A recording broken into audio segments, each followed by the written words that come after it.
Hi, welcome everybody to fascinating discussion about changing the narrative, Queen's history as world history with Catherine Shaughnessy. Unfortunately, Elaine Carey couldn't make it. But before we begin, I just want to welcome everyone. And I have a statement to read on behalf of the conference. The 2020 Open Ed Conference is committed to being a safe, accessible, equitable, and inclusive environment for all. Following our code of conduct is essential to facilitate environments centered on these values in all conference spaces. This session is being moderated to ensure the code of conduct is followed. Please take a moment to reflect on the code and consciously act in ways that build up our open education community and support diverse voices. As a reminder, this session will be recorded and live captioned. If there are unmet accessibility needs, please let us know as we strive to continually improve. As a reminder, please remain on mute unless invited to unmute by the presenters. I will now begin to record the session. Presenters may begin as soon as recording is on. Oops. Thank you so much, Tim. Yeah, take it away, Catherine, please. Yeah. And thank you to the folks who showed up today and to the organizers of the Open Ed Conference. It's been amazing so far to share resources and perspectives. So thank you for the opportunity. As Tim mentioned, Elaine was not able to be here today. Elaine Carey and I were co-PIs on a Queens Immigration History project that was sponsored by the National Archives National Historical Publications Record Commission. So we'd also like to thank them. Something else that I learned at an Open Ed conference a long time ago was to start with gratitude. So I also just want to say that this project that I'm presenting today is not just my work by any stretch of the imagination.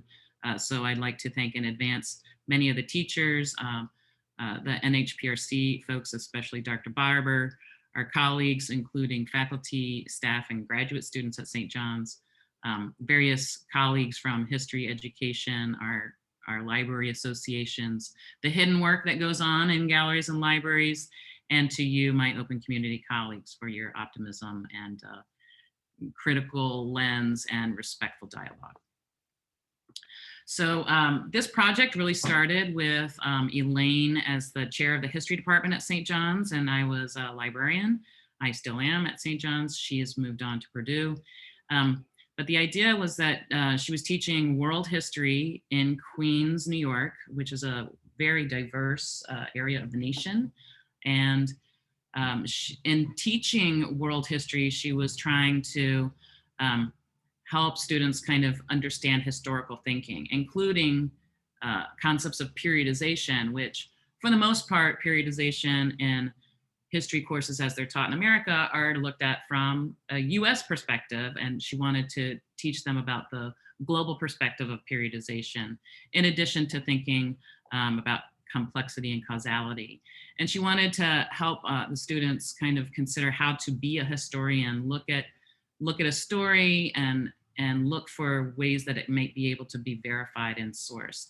And so one of the ways that she thought about doing this was through a family history project, where the students interviewed each other about a family member and then went off and did historical research to kind of find some sort of verified evidence. So in addition to the original part of the interview of students interviewing each other, this was this idea of how you go about the historical research, reading the silences, what has been left out from the accounts, where is it not verifiable just because there aren't records. And if we look at family history genealogy also as it's taught in libraries and in history, a lot of the US Census data, which might have some of the verifiable records, you really can't get anything after 1940 because of very good reasons for privacy purposes. But that would mean that most of our students wouldn't be able to have any records from the US because most of their family members immigrated to the United States. So when we look at what is part of like the archival record within that 72-year history, if we look at the records, it looks like all of immigration was European immigration, whereas we're here now where there's a lot of Latin American, East Asian, South Asian, African as well. So what do you do when you're trying to source those records and they're not in the database? And I just want to give a shout out to Ray Pun here, who was one of not only Elaine's students at the time, but was also a New York Public librarian, and who also helped at the beginning of this process. So the idea was that we were thinking, this is a bigger issue in general. This isn't just a world history class at St. John's where we could go through and look and find resources, but how is world history and immigration history being taught in New York City schools in the same way? So when this National Historic Publications and Records grant opportunity came up, it was to help teachers to look at resources and help them engage with public records. But we also wanted to round it out to make sure that we were teaching historical thinking, teaching digital literacy skills, and to kind of think about the digital archives and how those would be accessible. And the reason we primarily made them digital resources was because we wanted it to be replicable. Although this was originally geared towards New York City school systems and 10th grade world history in particular, we wanted it to be a type of approach that would be replicable throughout the nation. And although New York City curricula is often adopted elsewhere, we wanted to make that approach replicable in other places. So we started on this 3-year grant by working with experts to compile resources that were historically relevant and globally relevant and accurate. So we worked with various different historians and librarians to pull together a resource list. And I'm gonna put this guide in the chat at the end here, but just so that you can kind of see, this is the original resource. And we built this so that in the second year, we could do professional development for our New York City school teachers who really most of them had already had curriculum writing experience, but to make sure that they had all the resources they needed at their disposal to kind of create really robust curricula that would engage in this way. So we had some family history interview and resources. As we know, not everything is online, not everything is available online, but this family history research wiki, to the extent that it was available, allowed our teachers and our students to find public records that were available globally in one spot. Another kind of emphasis, we had Chris Czar from the National Archives in New York City help give our teachers a look at how they might explore primary resource materials and our library digital collection through Library of Congress, various different chronicling America, et cetera. So these were primary resource sets that they could kind of delve into and professional development around engaging with them. So we worked with Dr. Shala Hussain, who was a South Asian expert, and this is just one of many resources that she put together. I featured this one because it was really about the partition of India, and it helps map migration routes and migration stories through oral histories. And that was one way that even if one of our teachers, McManaman, had a large Bengali population in his classroom. So his students did oral histories with their family members and with their community members. And then there was verification through the oral histories from some of these databases. Again, this is one of many resources that Shala helped us curate. Phil Misovich was one of the original architects of the Slave Voyages database. Over the course of 10 years, it has expanded from the transatlantic record routes to intra-American trade, and also has added the African names database. So we wanted to make sure that we were very transparent about the fact that not everyone who comes to America came voluntarily, and to acknowledge the enslaved populations who came here against their will. and that they might not have the kinds of records, that there was no way that they could have individual records. So this was a way of finding maybe where they came from through the African names database, looking at the transatlantic routes, and then subsequently, we in New York Public Library, Schomburg Center has the African American migration database, so that they could look at the African diaspora once folks arrived in the US.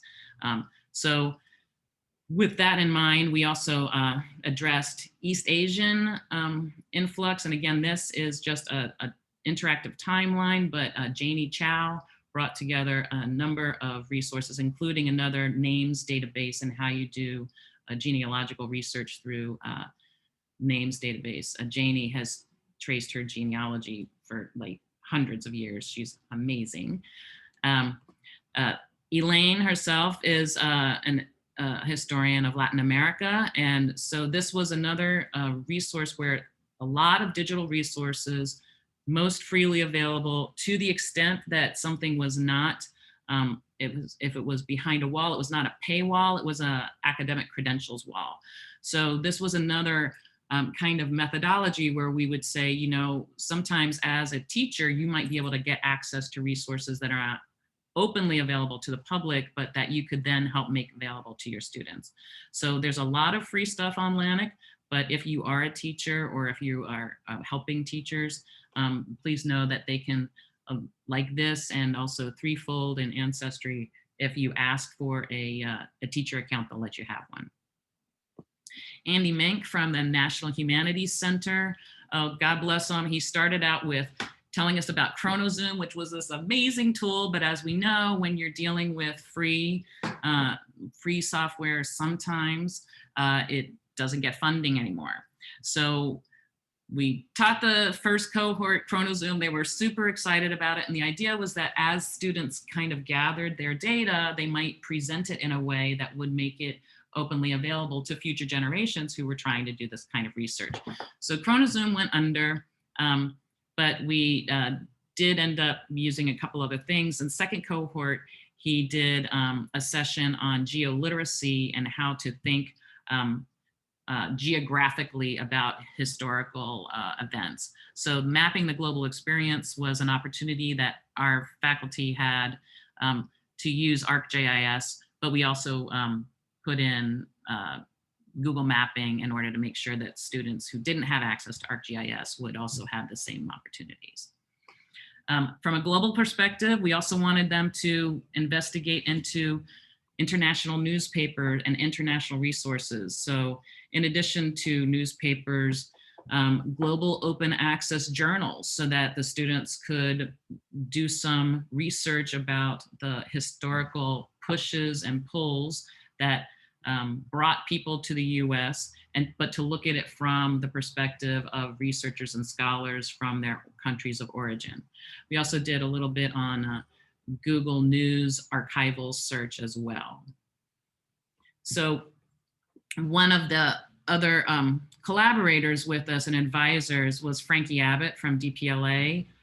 She was an amazing advocate for educational resources and use of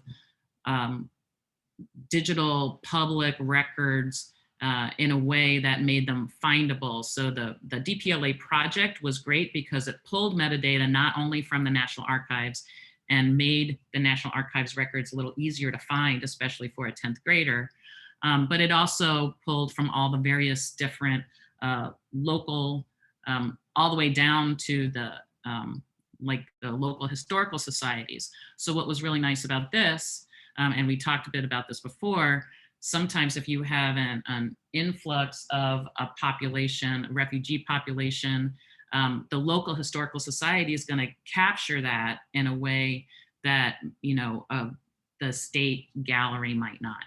So what was also nice was in this digital literacy element, we could kind of show them how to search this, how to get to the local record, and then just have them engage not only with the primary source material, but engage with metadata. How do you find this? How does things get from a local repository to a big repository like this? So that was also another element of the information literacy. But again, we thank Frankie for helping us think this through. In addition, Frankie also helped spearhead the use of educators to come in and put together primary resource sets, which again, you could search by subject, or you could search by time period. So again, this was this idea of periodization from a US point of view versus periodization from, say, the South Asian point of view in the SADA database. So that was another way that we could kind of compare and contrast. But it also pulled together a bunch of primary resources and gave contextual information for students. The curated exhibits were also helpful, not only because they talked about the experience of people who've come from another place to live in the US, but also as an example of open pedagogy. So for instance, let me go back one.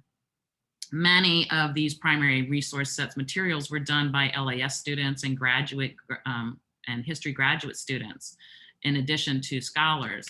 And in this case, this particular curated exhibit was part of a DLIS project that they did, that Dr. Joan Bodwin did. So the idea was to reinforce that this engagement with records could create a resource that future researchers could use. So we were pretty excited about, using this as an example. Again, DPLA topics pulled together various different immigration stories. And then finally, another advisory board member and presenter was Natalie Milbrot from Queen's Memory, which is part of the Queen's Library. So Queen's Memory is a project that she herself, again, started as a DLIS graduate student at CUNY, and has grown into this local history repository of collections that, that we can share now through public programming and online as an online digital repository. But then it's also a way that our students could get involved, because that was another element of the grant. If we're not visible in archives, to what extent could we find ourselves in archives, and would you as a student want to contribute to the archive? So Natalie was a great partner in that, as were all of her Queen's Library colleagues. We also visited the Queen's Library Archive as well. So the idea was to teach historical thinking, but also to engage with primary resources and maybe contribute. So to that extent, we made sure that if they wanted to use a tool, here Zotero, they could use that for citing. Audacity was the preferred tool of Queen's Memory, but we also wanted to make sure that the students could use it after this project was over. So again, Audacity for recording. ArcGIS was given to Jerry Malema because he was part of that project with the National Humanities Center, but another one of our teachers, Julia Ning, said, you know what, I think I want to go a little lower level. Maybe we can use Google Maps. So that was really helpful. And her students did walking history tours of New York City. The JS Timeline School, Timeline JS tool, we used in lieu of ChronoZoom. Again, this is by the Knight Foundation. And it allowed students to create a timeline, but again, a low threshold technology, freely available. And so they could kind of understand how resources are created, and that if they put it in a timeline, it might be findable and replicable down the line. So to the extent that students were hesitant to share their own family story, there was other ways that they could create projects. They could create videos, they could create neighborhood histories, but maybe also a way that they could contribute to archives, especially if they weren't keen on having their family history put into Queen's Memory, was the National Archives program itself of contributing archivists. And during the time of the grant, these petitions for naturalizations were actually from the New York National Archives, so that they could do some crowdsourcing to make those available and accessible. Queen's Memory did have other ways of contributing. So if you didn't have the oral history interview, you could also do digital photographs. wild sound recordings, which a lot of our 10th graders really liked. They were like, these are the sounds of New York City, which you may hear in this presentation. So just so that you know, we also talked a little bit about copyright, and especially this was helpful with DPLA has done a lot of work on copyright. So if you were going to take something and put it in one of those timelines, the students and the teachers needed to be aware of copyright, teaching them to kind of look for the Creative Commons label so that they would know how they could reuse things in their open resources. Cultural considerations of like, should this be shared? Do you really want it to be shared? If it is, should it be just shared within one local community? So again, the Bengali oral history project that they did in Brooklyn was something where they shared it just within the smaller community. Regret, where are you going to contribute to a resource? So this is like Wiki Tongues. We have so many languages in Queens. That was another way that they could contribute. But if you contribute to Wiki Tongues, is there a way that you can have things taken down? So those were the ICT literacy information elements. We did create a curriculum and support. The curricula is in OER Commons with Word files. Again, you'll get the link to that. The teachers really shared and worked with each other to make the curriculum as robust as it could be. We had charrettes in the middle of the project so that they could share their resources, share ideas on how best to teach it. And for future, now that Elaine has moved on to Purdue, we were thinking that she is now in touch with Middle East scholars, so we can expand some of the resource pages. We geared the resource pages to New York City, but aside from the global and the national, if we could find more of the local resources for areas around Chicago, et cetera, or someplace in Iowa, that would be awesome too.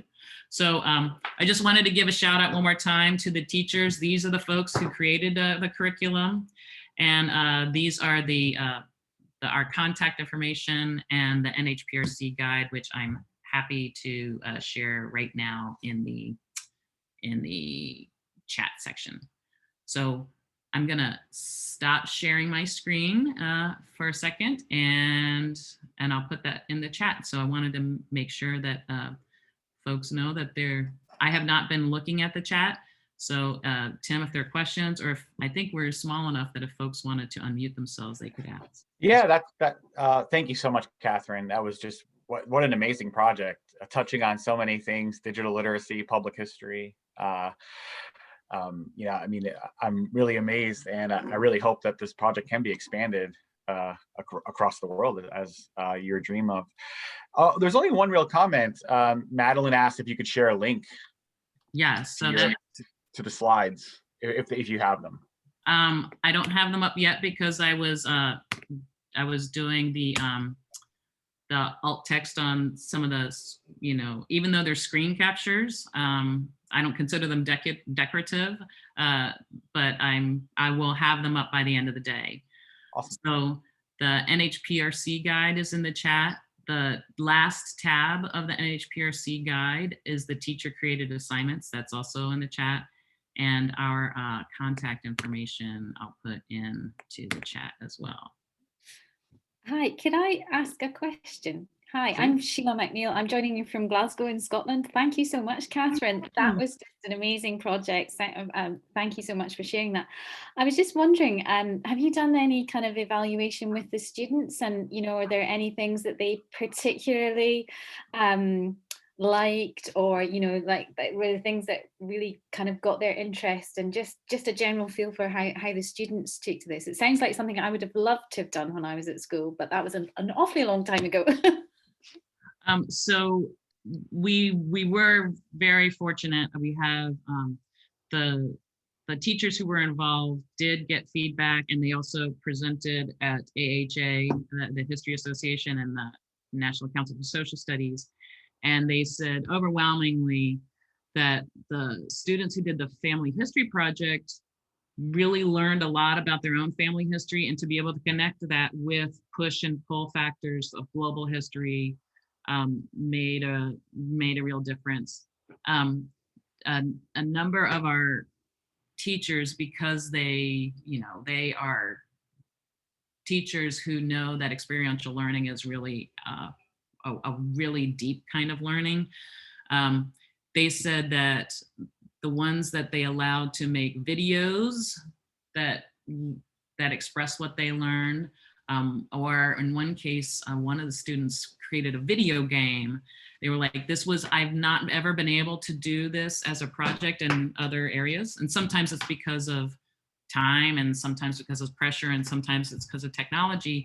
But those students said that they really feel like they learned a lot, not just about world history or their family history, but just like thinking about technology in new ways and thinking about how they might share what they know in a new way. So that's pretty much the main one, though, was I had conversations with my community members or my family members that I would not have had otherwise. That's great. Thank you so much. Mm-hmm. Yeah, we're at time, but if somebody has a burning question, or if not, I really just want to thank Catherine so much, and thank you for all the wealth of information you've shared too. Yeah, I'm really interested to see where this project goes, and hopefully more spring up.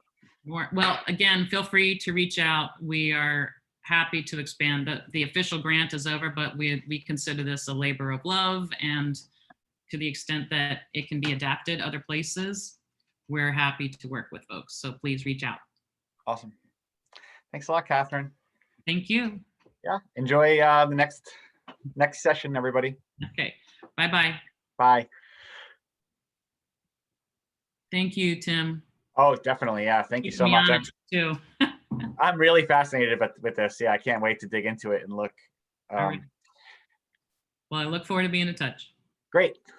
Bye-bye. Bye.